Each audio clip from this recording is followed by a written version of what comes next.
কাজ কমে গেছে সেটা আমরা সবাই জানি এবং কি কারণে কমে গেছে সেটাও আমরা জানি যে শীঘ্রই হয়তোবা দেশের অবস্থাটা ভালো হয়ে যাবে।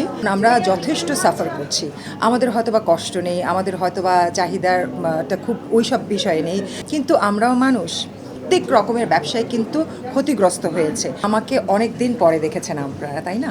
বড় সেলিব্রিটি, তাদের সাথে কিন্তু মব অ্যাটাক হয়েছে, আমরা এটা দেখেছি। সরকার যখন ব্যর্থ হচ্ছে আমার নিরাপত্তাটা দিতে, নিজের নিরাপত্তাটা নিজের এনশিওর করতে হবে। কাজ কমে গেছে সেটা আমরা সবাই জানি এবং কি কারণে কমে গেছে সেটাও আমরা জানি।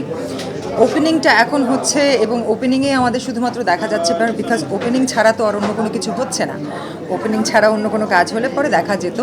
আর এ বিষয়ে নতুন করে বলবার আসলে কোনো কিছু নেই। দেশের অবস্থা আপনাদেরও অবগত, আমারও অবগত, সবাই জানি। কিন্তু আমরা হোপ করছি, অনেক আশা বুক বেঁধেছি যে শীঘ্রই হয়তোবা দেশের অবস্থাটা ভালো হয়ে যাবে। তারপরে সবাই হয়তোবা আগের মতো আমরা ফুল ফ্লেজেডে কাজ করতে পারবো, যে কাজটা আমাদের মতো আর্টিস্ট যারা আমরা বিনোদন কর্মী রয়েছি, আমাদের কিন্তু ব্রেড অ্যান্ড বাটার আর্নিং কিন্তু এখান থেকেই হয়। If we don't work, our bread and butter doesn't come, and if our bread and butter doesn't come, then we can't survive. So আমাদের মতো আর্টিস্টদের, বিনোদন কর্মী যারাই রয়েছি, আমাদের জন্য খুবই জরুরি কাজের ফ্লোটা এবং রেশিওটা আগের মতো ফিরে আসা। কারণ আমরা যথেষ্ট সাফার করছি। আপনারা হয়তো বা কেউ জানেনই না যে আমরা এক একজন আর্টিস্ট কোন কোন স্ট্রাগলের মধ্যে দিয়ে যাচ্ছি, কিংবা কোন ধরনের সিচুয়েশন ফেস করছি, কিংবা কী ধরনের প্রতিবন্ধকতা আমাদের ফেস করতে হচ্ছে প্রতিটা সময়।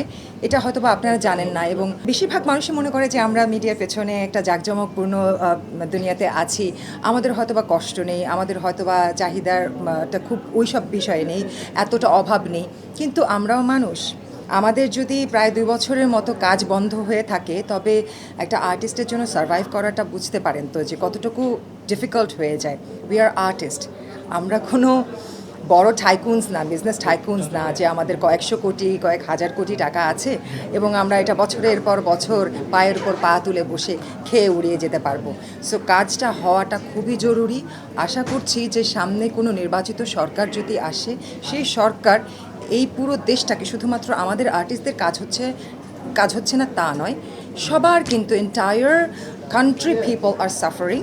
এবং প্রত্যেকেরই বিজনেস বলেন, যে ধরনেরই ব্যবসা থেকে থাকুক না কেন, প্রত্যেক রকমের ব্যবসায় কিন্তু ক্ষতিগ্রস্ত হয়েছে, প্রত্যেকেই ক্ষতিগ্রস্ত হয়েছে।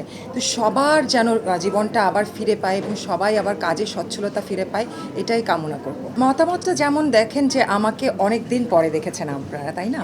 এর মাঝখানে অনেক ওপেনিং হয়েছে, অনেক কিছু হয়েছে, কিছু কিছু জায়গা হয়তো বা দেখতেও পারতেন, কিন্তু না দেখার কারণটা কিন্তু এটাও একটা নিরাপত্তা। কারণ এমন এমন লোকেশনে, এমন এমন জায়গায় হয়েছে যখন আমি নিজেকে ওই জায়গাটায় নিয়ে যাওয়াটা সেফ বলে মনে করিনি। কারণ যেই সব আর্টিস্ট, বড় বড় আর্টিস্টদের সাথে এবং অনেক বড় সেলিব্রিটি, তাদের সাথে কিন্তু মব অ্যাটাক হয়েছে, আমরা এটা দেখেছি।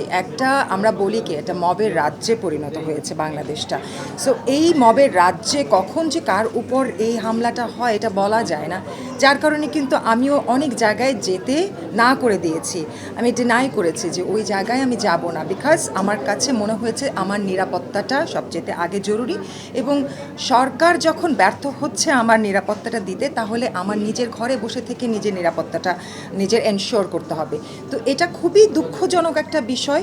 আর এই বিষয়টা নিয়ে ফার্দার নতুন করে কথা বলতে গেলেও আর ভালো লাগে না।